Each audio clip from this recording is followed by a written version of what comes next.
What brought me to the women's movement was the women's health movement.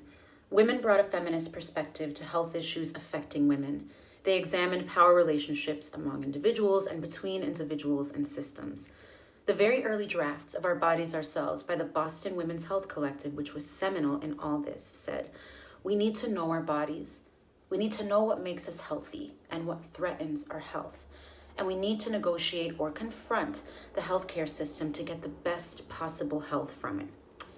The movement was very diverse, but the more public positions articulated by the movement didn't include the experiences or concerns of women of color or of poor women.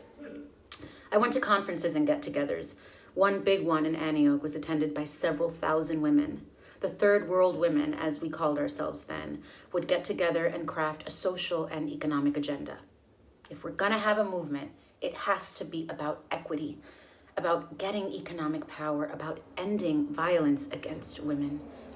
When we did our presentation, it turned the whole conference around, made it more concrete, and focused it on important issues. I saw this happen in many forums. The women of color would state their positions, and it would become another meeting. You really had to deal with the inequities. In 1974, we had a panel on sterilization abuse, which had to do with disrespect for women's needs, wishes, and hopes.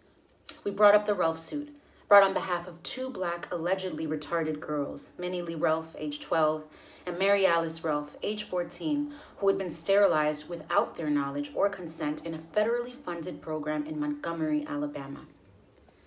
The Southern Poverty Law Center found out about the girls and interviewed the mother, who said she thought she was consenting to the girls getting contraceptive. She signed the consent form with an X because she couldn't read and write. The case went to federal court, which said there was incontrovertible evidence that sterilization abuse was taking place. Some sterilization abuse was being subsidized by the government and enjoined Hugh to come up with guidelines to prevent sterilization abuse.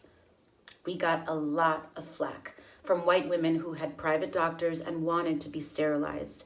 They had been denied their request for sterilization because of their status, unmarried, or the number of their children. Usually the doctor thought that they had too few. They therefore opposed a waiting period or any other regulation that they interpreted as limiting access. While young white middle-class women were denied their request for sterilization, low-income women of certain ethnicity were misled or coerced into them. I began to understand that we were coming to different conclusions because we were living different realities. The women's movement is heterogeneous. People have different perspectives. The women's movement has been successful only to the extent that it shares experience, finds common ground, and fights for the same thing. We need health, but above all, we need to create a grounding for healthy public policy that redresses and salvages the growing inequities.